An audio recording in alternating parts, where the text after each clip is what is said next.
You're scrolling through Zillow at 11 p.m. on a Tuesday. You see a perfectly normal 3-bedroom house, nothing fancy, built in 1987, needs new carpet.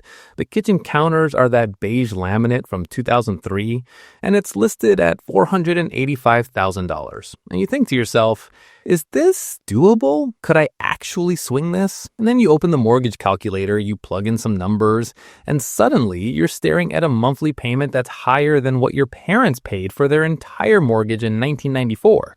And you close the laptop, you go to bed, you don't think about it. Here's the thing though, that feeling, that instant moment of maybe I'm just not ready yet, that's not always based on reality. Sometimes it is. Sometimes you genuinely cannot afford that house.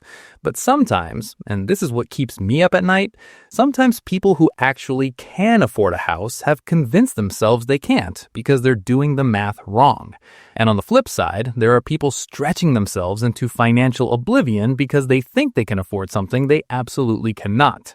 So today, we're going to do the actual math, the real math, the kind of math that makes you uncomfortable. Because if you're looking at houses right now, or if you're planning to in the next year or two, you need to know exactly where you stand. Not where you hope you stand, not where some bank pre-approval letter says you stand, where you actually stand. My name is Nick, and I spend way too much time thinking about why people make catastrophically bad decisions with the biggest purchase of their entire lives.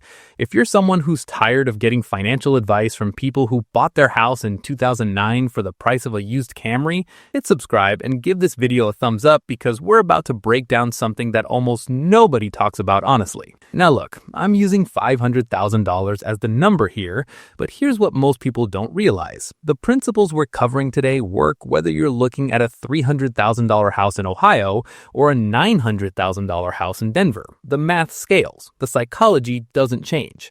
So even if you're not shopping in the $500K range, stay with me because this is going to fundamentally change how you think about affordability. Let's start with what you've been told your entire life. You've heard the rule, right? You can afford a house that costs about 3 times your annual income.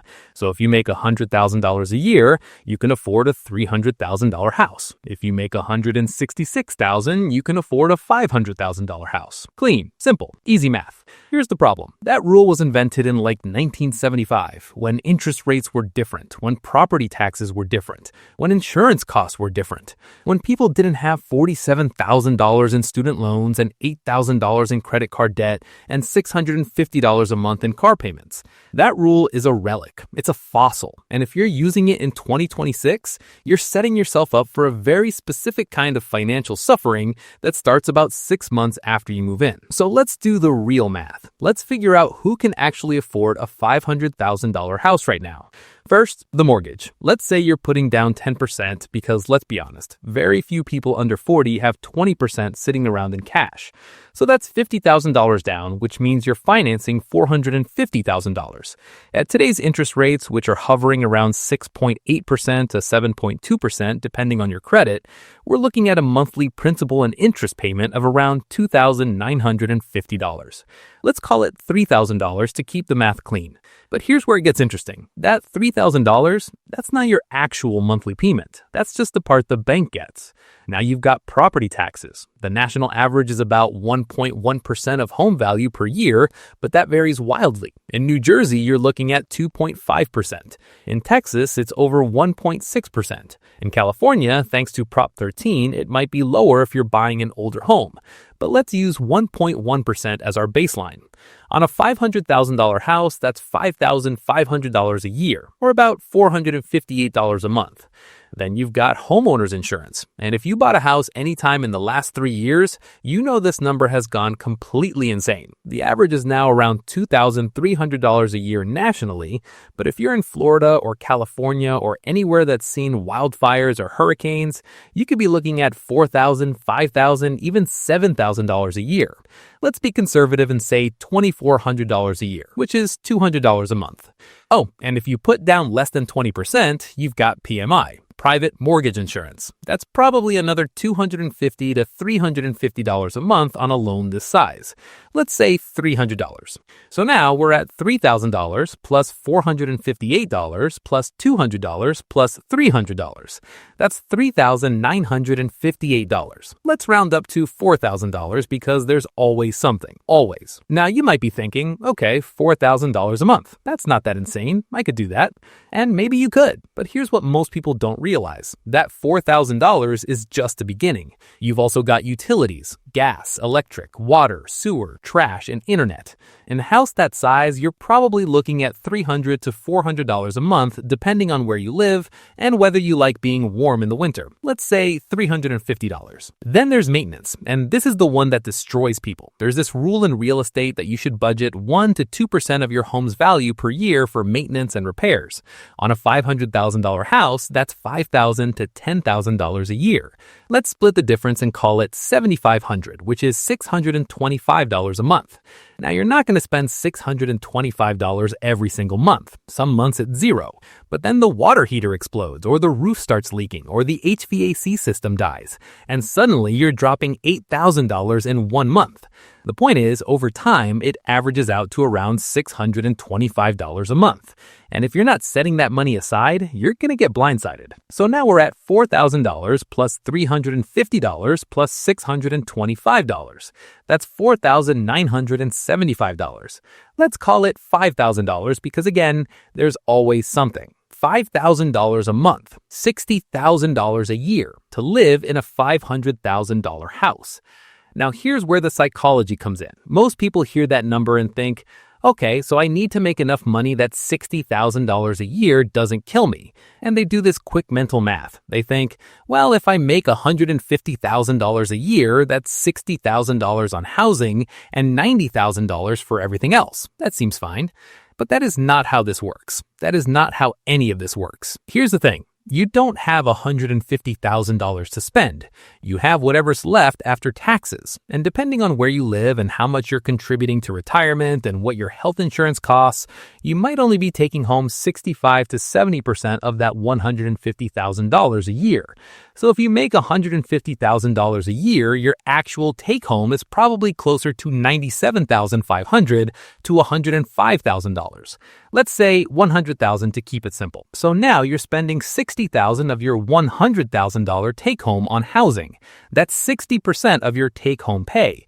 And you still got to pay for food, transportation, student loans, credit cards, car insurance co-pays, your phone bill, subscriptions, going out to dinner once in a while, maybe saving for retirement if you ever want to stop working. You see where this is going. The old rule was that you shouldn't spend more than 28 to 30% of your gross income on housing. The new reality is that you probably shouldn't spend more than 25 to 28% of your take-home income on housing if you want to sleep at night. And even that's tight. So let's do the reverse math. If your total housing costs are $5,000 a month, and that should be 25% of your take-home pay, that means you need a take-home of $20,000 a month. That's $240,000 a year in take-home pay, which, depending on your tax situation, means you probably need to be making somewhere between $330,000 and $370,000 in gross income. Let that sink in for a second. To comfortably afford a $500,000 house in 2026, you probably need to be making $330,000 to $370,000 a year. Now you might be thinking, wait, that can't be right. I know people who make way less than that who bought houses in that price range. And you're absolutely correct. You do know those people. And here's what I want you to understand. Some of those people are doing fine because they had a massive down payment from family money, or they bought when interest rates were 3%, or they don't have any other debt, or they're dual income with both partners making $120,000. But a lot of those people are drowning. They are house poor. They're eating ramen. They're not saving for retirement. They're one broken furnace away from credit card debt. They just haven't told you about it because we don't talk about this stuff. According to a 2024 survey from Bankrate, 36% of homeowners say they're struggling to afford their monthly housing payments. More than 1 in 3. And these are people who already bought houses, people who got approved for mortgages, people who on paper could afford it, but the paper lied. Or more accurately, the paper paper left out a whole bunch of inconvenient truths. So today, we're going to do the actual math, the real math, the kind of math that makes you uncomfortable. Because if you're looking at houses right now, or if you're planning to in the next year or two, you need to know exactly where you stand, not where you hope you stand, not where some bank pre-approval letter says you stand, where you actually stand. So let's talk about what it actually takes at different income levels. If you're making $200,000 a year gross, your take-home is probably around $135,000 after taxes and retirement contributions. If you're spending $60,000 a year on housing, that leaves you $75,000 for everything else. That's $6,250 a month. That sounds like a lot until you remember that you've probably got car payments, student loans, childcare if you have kids, groceries that now cost $800 a month for a family of 4, gas, and hopefully you're still putting something into savings. It's doable, but it's tight. You're not going on 3 vacations a year. You're not retiring at 55. You're making trade-offs. If you're making $250,000 a year, your take-home is